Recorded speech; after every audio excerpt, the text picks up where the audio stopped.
like I said, I mentioned Dak Prescott earlier. Dak Prescott, in my opinion, should be number one for comeback player of the year. Also should be number one for MVP. With the way Brady's playing, they love sucking this nigga's dick. So, do I believe that Dak will win it? Maybe not. But if you just go look at the film, if you go look at the teams they've played, if you go look at winning time, clutchness, accuracy on passes, there's no reason that Dak Prescott shouldn't be the number one candidate for MVP this year. It's not. And with that being said, the Dallas Cowboys are a force to be reckoned with as well. Because they look like the real deal. Because let's sit back and talk about it, right? Last year, we had a Dallas team that couldn't close out games. We had a Dallas team that was without their leader in Dak Prescott. I want to say he got hurt, week 5, week 6, somewhere in that range. Before then, he was putting on an absolute clinic, but they weren't necessarily winning football games. So we had a Dallas Cowboys team that had an inability to win games, had an inability to close out teams that they should have beat, had a subpar defense, mediocre at best.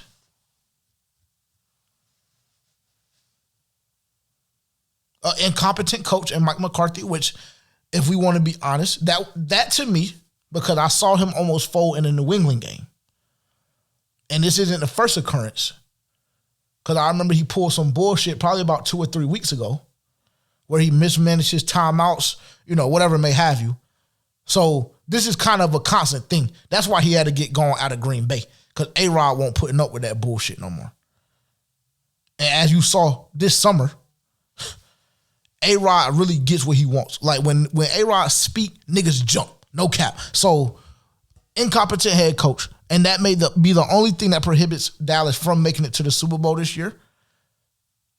Is that, right? But if we're just talking about from the span of last year to this year and what has changed,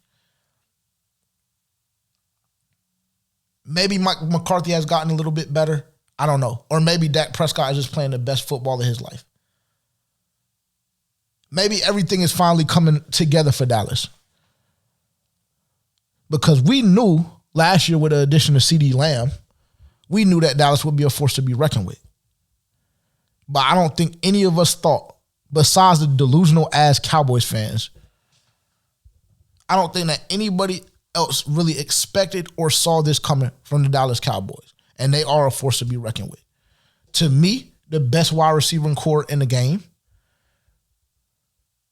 Because I don't think that you can name a wide receiver room right now that is better than the wide receiver room of the Dallas Cowboys. I don't.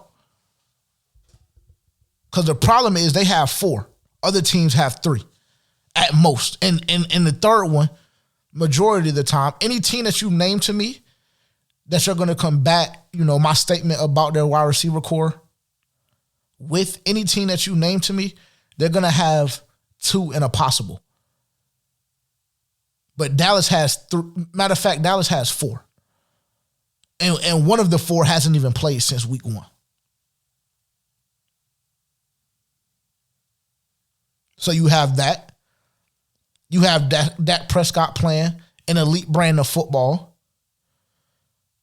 You have a fucking lockdown corner.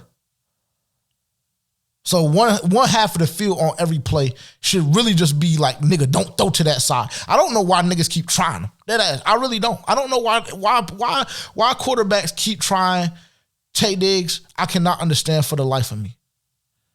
I really don't. That whole shit should be locked down.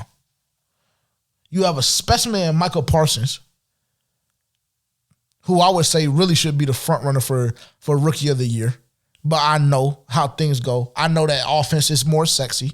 So I'm sure if I had to take a guess right now, if they were giving out the award today, I'm sure it would go to Jamar Chase. Deservedly so, because he's been playing the elite brand of football as well. But at 1B, Michael Parsons should be there. Ezekiel Elliott and Tony Pollard, the running back duo that they've become. I mean, this nigga Tony Pollard gains about 10 yards every time he touches the football. So we have that as well.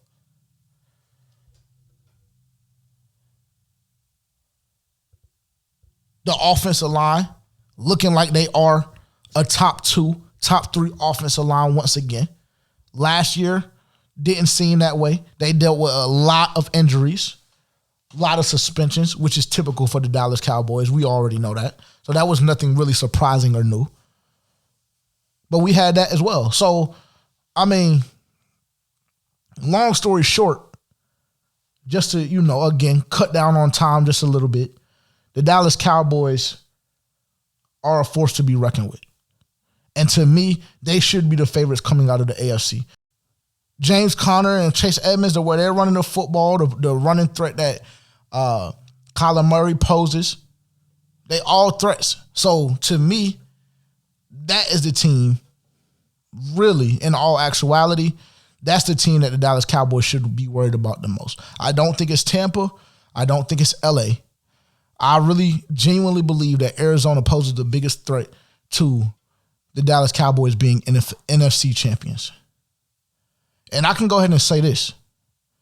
Should the Dallas Cowboys make it to the Super Bowl and they see any team in the AFC besides the Buffalo Bills, you can go ahead and crown Dallas now. And I hate to say it, I almost threw up when I said that shit. No cap. No cap. Like, I don't know what just happened, indigestion or something, but something just happened. When I said that shit, I almost threw up. But I'm telling you, if they see any, and of course, everything right now is just so early. I understand that. Everything now is so early. We're only 6 weeks into the season, going into week 7 tonight with Denver and Cleveland. I understand everything is so early, but just based on what I've seen the first 6 weeks of the season, there really ain't no team in the AFC, with the exception of Buffalo, that can really fuck with Dallas should they have to see each other in the Super Bowl. If Dallas makes it. None. Give you my top 5 in the AFC right now. Baltimore, Buffalo, Kansas City, LA, and Tennessee. Well, Dallas already clipped LA. Only reason why Tennessee really is even on that list is because they just beat Buffalo, which to me is the number 1 team in the AFC. So that's the only reason why Tennessee is even up there. I still have Kansas City on the list simply because it is Pat Mahomes, it is Tyreek, it is Honey Badger, it is Trav, and it is Andy Reid. So out of respect for what they've done for the game, out of respect for what I've seen them doing the last 2 to 3 years, they still have to be listed. Because come playoff time, and if niggas slip up and let Kansas City in, I feel like a lot of teams in the AFC have a long day ahead of them. I really do. And that's just solely off the ability of Pat. Because the defense, I know the defense ain't on shit. I already know that. We all know that. So it would have to be Pat putting up 50 to 60 points. The sick part about it all is the nigga can do that. So that's why Kansas City is still in my top 5. But if we look at those teams, this is my top 5 again. Baltimore, Buffalo, Kansas City, LA, and Tennessee. If we look at those 5 teams from the AFC, I think Dallas clips 4 of the 5. Should they see each other in the playoffs? Again, barring injury and just based on what I've seen this year, I think Dallas clips 4 out of the 5. Top 5 in the NFC. I have Dallas, LA, Arizona, Tampa, and Green Bay. Mind you, this is in no particular order. So the way I'm saying it is just the way I have it listed. But that is my top 5 for the NFC. Dallas, the Rams, Arizona, Tampa Bay, and Green Bay. I think that if any of those 4 teams not named Dallas have to go into Dallas, have to go into Jerry World. I mean, shit. They're clipped. It's just that simple. It's just that simple. I don't know what niggas want me to say. Like, I just have to be honest, and I just have to give y'all like my honest opinion. I really do. Now, if my pops and Tavian was sitting right here, I might be on some different energy. But if we being 100, if we keeping it 100, the biggest threats to the Super Bowl championship out of the 10 teams that I just listed, and I'll go over it one more time. Top 10 teams in the league right now, in my opinion: Dallas, LA, both LA teams, Arizona, Tampa, Green Bay, Baltimore, Buffalo, Kansas City, and Tennessee. If we take those 10,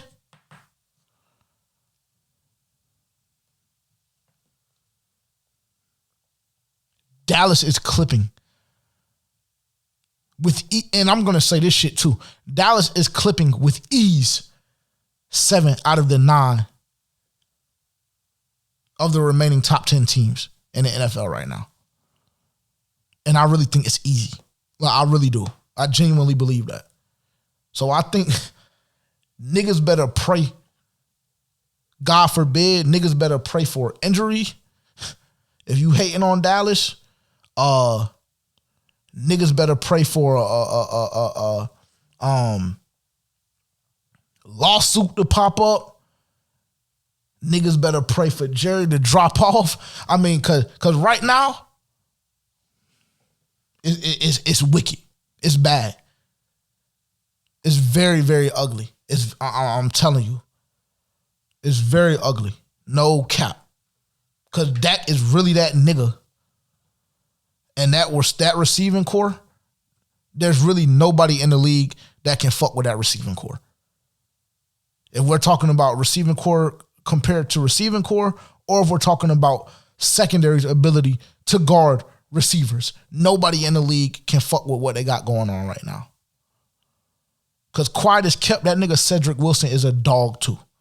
And Amari really hadn't even locked in yet. And they still only lost 1 game.